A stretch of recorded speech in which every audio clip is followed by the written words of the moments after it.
নমস্কার,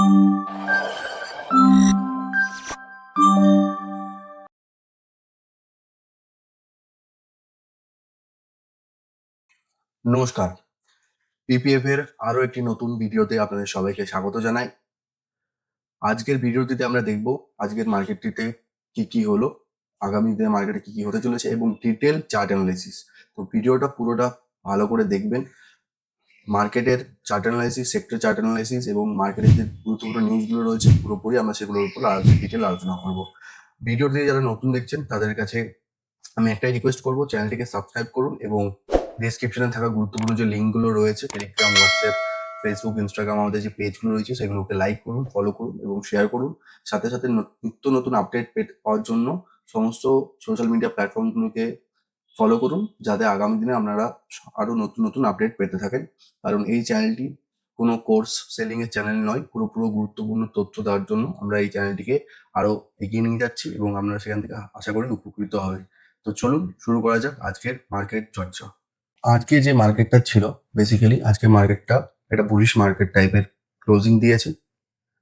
সেন্সেক্স প্রায় 500 পয়েন্টের উপর ক্লোজিং দিয়েছে, নিফটি প্রায় 150 পয়েন্টের উপর ক্লোজিং দিয়েছে, ব্যাংক নিফটিও প্রায় 500 এর কাছাকাছি পয়েন্টের কাছাকাছি ক্লোজিং দিয়েছে। ইন্ডিয়া ফিক্স যে আমরা আজকে দেখলাম প্রায় 18 নিচে অনেকদিন পর আসতে আবার। এখানে যে টোটাল স্টক ট্রেড হয়েছে তার মধ্যে 3350 স্টক ট্রেড হয়েছিল, তার মধ্যে 2363 কাছাকাছি স্টক পজিটিভ, 891 কাছাকাছি স্টক নেগেটিভ, আনচেঞ্জ হচ্ছে 96, 52 উইক হাইয়ের কাছে রয়েছে 126টি স্টক, 52 উইক লো এর কাছে রয়েছে 5টি স্টক।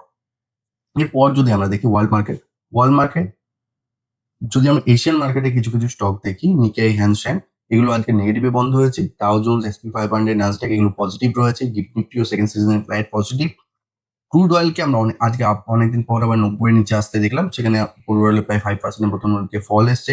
গোল্ড বেড়ে রয়েছে, ডলার ইন্ডেক্স আজকে একটু ফল এসছে, ইউএসডি আইনারও একটু ফল এসছে এবং যে বন্ড আছে ইউএসএ বন্ড সেখানেও একটু ফল দেখা গেছে। এরপর যদি আমি টপ গেনার টপ লুজার দেখি, আজকে টপ গেনারের মধ্যে রয়েছে Nava, MMTC, Angel one, IRCON, Gujarat state petro. লুজারের মধ্যে রয়েছে গ্যালান expert, Afcons infra, Kalyan jewellery, Wipro, Tata consumer. এই যে লুজার রয়েছে, এই লুজারের মধ্যে যদি আমি নেক্সট আমরা যদি একটা টপিক কালকে আমি বলেছিলাম আমার মার্কেট ওভারভিউতে, যে 52 হাইয়ের কাছে যে স্টকগুলো রয়েছে বা যে স্টকগুলো মোটামুটি 45 to 50% এর কাছাকাছি র্যালি করেছে লাস্ট এক মাসে কোনো কিছু, সেটা এই মার্কেটের বেয়ারিশ মার্কেটের পরিস্থিতি অনুযায়ী, তো আমি সেই জায়গাটাকে কিন্তু লক্ষ্য করতে বলেছিলাম বারবার। এখানে একটা বড় লেসন রয়েছে, সেটা আমি ভিডিও একটু পরে আবার আপনাদেরকে বলবো। এরপর যদি নিফটি হিটম্যাপটা দেখি, হিটম্যাপটা তো ওভারঅল মার্কেট আজকে পজিটিভ ছিল, যেহেতু প্রায় সব স্টকই পজিটিভ, খালি নেগেটিভ বলতে উইপ্রো, এইচডিএফসি লাইফ, সানফার্মা এগুলো মোটামুটি নেগেটিভ ছিল। তার মধ্যে Hindustan lever highly positive as stock, JSW steel, Nestle India, Apollo hospital, power grid, ম্যাক্সেল এগুলো ভালো পজিটিভ ছিল। রিলায়েন্স প্রায় 1.5 এর কাছাকাছি পজিটিভ রয়েছে। এরপর যদি আমি সেক্টর পারফরমেন্স দেখি, নিফটি আইটি বাদে প্রত্যেকটা সেক্টর আজকে পজিটিভে বন্ধ হয়েছে। এবার আইটির যে চার্টটা আমরা বলেছিলাম সেই চার্টের জায়গায় যদি আইটি কি করেছে সেটা আমরা নেক্সট চার্ট অ্যানালাইসিস জায়গায় দেখবো। এরপর যদি আমি আজকের নিফটির যেভাবে প্লে করেছে বা আজকে নিফটি যেভাবে কাজ করেছে সেভাবে দেখি, আমি একটা লাইভ মার্কেটে পোস্টও করেছিলাম আমার সোশ্যাল মিডিয়াতে, যে আমার যে ট্রিগার পয়েন্টটা ছিল, কালকে আমাকে অনেকেই রাতে বেলায় মেসেজ করেছে বা অনেকে জিজ্ঞেস করেছে যে 24,335 কেন ভাইটাল পয়েন্ট, 24,095, 24,095 কেন ইম্পর্টেন্ট সাপোর্ট। আজকে মার্কেট কিন্তু সেটাও প্রমাণ দিয়েছে তাদের কাছে। তো তারপর আমি সেটাকে বলার জন্য আর ভালো করে আমি কিন্তু তার লাইভ মার্কেট এক্সাম্পলটা দিয়েছিলাম, যে মার্কেট কিন্তু এক্স্যাক্টলি আজকে ওই জায়গা থেকে সাপোর্ট নিচ্ছে। আর যদি মার্কেটে আপনি সাপোর্ট দেখেন, আজকে ওভারঅল মার্কেটের যে পজিশন তৈরি হয়েছিল মার্কেটে, সেই মার্কেটে কিন্তু 24,095 কাছ থেকে মার্কেট সাপোর্ট নিয়ে দুবার থেকে তিনবার 24,325 রিজেকশন খেয়ে তার উপর একটা ব্রেকআউটের পরিস্থিতি তৈরি করে এবং সেখান থেকে 10-15 পয়েন্ট উপরে তাকে মার্কেট ক্লোজিং দেয়। এবার আমাদের হাতে আছে সোমবার, মঙ্গলবার এই এক্সপায়ারি পর্যন্ত, যে 24,325 উপর মার্কেট হোল্ড করছে কিনা 2 থেকে 3 দিন, এটা আমাদের ইম্পর্টেন্ট। কারণ এই এক্সপায়ারি যে ভাইটাল মেজর রেজিস্ট্যান্স রয়েছে সেটা আছে 24,520-তে। আমরা যদি এরপর যদি ওয়াই চার্টটা দেখি, ওয়াই চার্টের জায়গায় কি হয়ে রয়েছে সেটা যদি আমরা দেখি, 24,400-র কাছে মার্কেট একটা সাপোর্ট বিল্ড আপ করার চেষ্টা করছে। 24,400-র কাছে মার্কেট একটা সাপোর্ট বিল্ড আপ করার চেষ্টা করছে, ঠিক আছে। সরি, 24,000-এর কাছে মার্কেট একটা সাপোর্ট বিল্ড আপ করার চেষ্টা করছে। সেই সাপোর্টটা যদি মার্কেট স্ট্রংলি তৈরি করে দেয়, তাহলে উপর দিকে যে 24,500 কাছে যে রেজিস্টার রয়েছে সেটা আস্তে আস্তে ছোট হতে দেখা যাচ্ছে। তার ফলে মার্কেটের মধ্যে একটা পজিটিভ বায়াসনেস তৈরি হচ্ছে। সেখান থেকে আমরা এই এক্সপায়ারির জন্য ভাবতে পারি যে 24,520 বা 500 যে হচ্ছে আমাদের মেজর রেজিস্ট্যান্স, 24,200 হচ্ছে আমাদের মেজর একটা সাপোর্টের কাজ করতে পারে। নেক্সট যে মেজর আছে 24,000 এর কাজ করতে পারে। এরপর যদি আমরা দেখি, কালকে আমাদের কিছু ডেটা বেরোনোর কথা ছিল, সেই ডেটা অনুযায়ী ডিপোজিট গ্রোথ আমাদের অনেকটা বেড়েছে। ব্যাংক লোন গ্রোথ ইনক্রিজ করেছে। ব্যাংক লোন গ্রোথ যেটা এপ্রিলের 3 পর্যন্ত যেটা দিয়েছে, মার্চ এপ্রিলের 3 তারিখ পর্যন্ত সেটাও গ্রোথ হয়েছে, ডিপোজিট গ্রোথও বেড়েছে। তো এই দুটো জায়গায় আমাদের ভালো ডেটা এসেছে, সেটা ব্যাংকিং ফিনান্সিয়াল ক্ষেত্রে দেখা যেতে পারে। এরপর যদি আমরা কি নিউজ দেখতে পারি, সেই কি নিউজের জায়গায় রয়েছে আমাদের যে এক্সপোর্ট যে ডেটা বেরিয়েছে, সেই এক্সপোর্ট ডেটাতে আমরা আবার একটা নতুন মার্ক সেট করেছি। সেখানে ইউএসএ ডলার এগেনস্টে দেখতে গেলে 860 বিলিয়ন আমাদের এক্সপোর্ট বেড়েছে। টোটাল রেকর্ড হয়েছে এই F25-26-এ। এবার যদি নেক্সট আমরা দেখি, ইউকে ফ্রান্স হরমুজ একটা মিটিং এর অ্যারেঞ্জমেন্ট করছে হরমুজের জন্য, যে তাদের যে ট্রান্সপোর্টেশনটা রয়েছে তারা সেভাবে কি করে তারা ট্যাঙ্কার গুলো পাসল করতে পারে, এবং এই মিটিংটাতে তারা ইন্ডিয়াকেও ইনভাইট করেছে। ইউএসএ রাশিয়ার যে ওয়ারের মেন একটা নিউজ রয়েছে, সেটা হচ্ছে কালকে ডোনাল্ড ট্রাম্প লেবানন আর ইসরায়েলের মধ্যে একটা সিজফায়ার ঘোষণা করেছে 10 দিনের জন্য, এবং সেই সিজফায়ারটাতে ওভারঅল যে দেশগুলো রয়েছে তাদের সঙ্গে এই যুদ্ধে জড়িয়ে, ইরান, এদিকে আমাদের পাকিস্তান যেহেতু মিডিয়েটরের কাজ করছে, রাশিয়া, চীন, ইউকে, ফ্রান্স সবাই এই সিজফায়ারটাকে স্বাগত জানিয়েছে। কিন্তু আমরা দেখেছি বিগত দিনে সিজফায়ার অ্যাকচুয়ালি করেও কি হয়েছে, না করেও বা কি হয়েছে, তো সেই দিকগুলোতে আমাদের নজর রাখতে হবে। এবং সেকেন্ড যে মেজর জায়গাটা রয়েছে, why Indians wealth is shifting from gold and property into startup. ইন্ডিয়ার যে কিছু কিছু ফ্যামিলি, রিচেস্ট ফ্যামিলি রয়েছে বা আপার মিডল ক্লাস ফ্যামিলি রয়েছে, তারা একটা ইনভেস্টমেন্ট জায়গা যেটা করতো, বা আমরা দেখেছি যে একটা লোকে রিয়েল এস্টেটে কিভাবে ইনভেস্টমেন্ট করতো বা গোল্ডে বা প্রপার্টিতে কিভাবে ইনভেস্ট করতো, সেই জায়গাতে একটা ডেটা উঠে আসছে যে ইন্ডিয়ার যে ইনভেস্টমেন্ট যে থিমটা এখন শিফট করছে আস্তে আস্তে প্রপার্টি গোল্ড থেকে স্টার্টআপের দিকে, যেগুলো হাই ভ্যালু স্টার্টআপ রয়েছে সেইগুলোতে তারা ইনভেস্ট করছে, সেই ফ্যামিলিগুলো বা সে মেজর ইন্ডিভিজুয়ালরা সেই স্টার্টআপে ইনভেস্টমেন্ট করছে, এবং পরে সেখান থেকে একটা ভালো রিটার্ন জেনারেট করার চেষ্টা করছে। কারণ এই জিনিসটা দেখতে গেলে রিয়েল এস্টেটের দিকে ইনভেস্টমেন্টটা কমে আসছে আস্তে আস্তে, এটা মনে করছে বিশেষজ্ঞরা। তো ভবিষ্যতে কি হয় এটা আমাদেরকে নজর রাখতে হবে।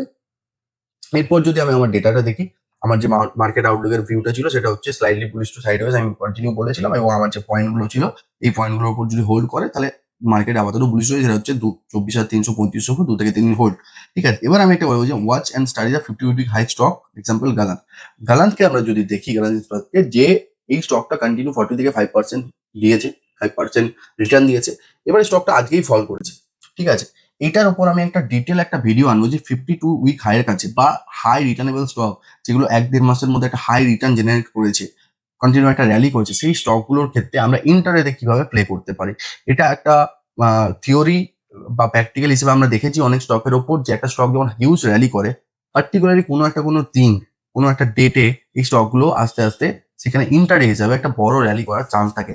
আমি কালকে ওই জন্যই বলেছিলাম যে 52 উইক হাইয়ের কাছে যে সমস্ত স্টকগুলো রয়েছে সেগুলোকে ভালো করে স্টাডি করতে। তো এরপর আমরা নিফটির চার্ট এবং সেক্টর চার্টগুলো দেখবো ভালো করে। প্রথমেই যদি আমি নিফটির 5 মিনিটের চার্টটা দেখি, মার্কেট ঠিক এই জায়গাটায় ওপেন করলো, এবং মার্কেট এখানে 24,096 কাছাকাছি লো বানিয়ে এখান থেকে একটা বাউন্স দিয়েছে। সেই বাউন্সটাকে যদি আমরা দেখি, মার্কেট প্রায় এখান থেকে 280 পয়েন্টের কাছাকাছি র্যালি করেছে। তো এই র্যালিটা মার্কেট যে করলো, সেই র্যালিটা করার আগে মার্কেট কিন্তু এই জায়গাতে 2-3 বার রিজেকশন নিয়েছে, এবং এখান থেকে যদি আমরা দেখি কালকের যে ফলটা ছিল, সেকেন্ড যে মার্কেট যে বাউন্সটা ব্যাক করার পর যে ফলটা করেছিল মোটামুটি ওই 2-3টের কাছাকাছি করে সময় করে, সেইখান থেকে আবার একটা বাউন্স, এখান থেকে একটা লিকুইডিটি মার্কেট তৈরি করে এখান থেকে আবার একটা বাউন্স করার চেষ্টা করে, এবং সেখান থেকে র্যালিটা স্টার্ট হয় এবং 24,335 মার্কেট সাস্টেন করে। এবং মজার ব্যাপার হলো, কালকে আমি আপনাদেরকে যে একটা 1 আওয়ার টাইম ফ্রেমে যে একটা ট্রেন্ড লাইনের কথা বলেছিলাম, যে এই ট্রেন্ড লাইনটা কতটা ভাইটাল হতে পারে, সেটা কিন্তু আপনারা দেখেছেন। এই ট্রেন্ড লাইনটাকে, সাপোর্টটাকে ধরেই কিন্তু মার্কেট আজকে এখান থেকে র্যালি করার চেষ্টা করেছে।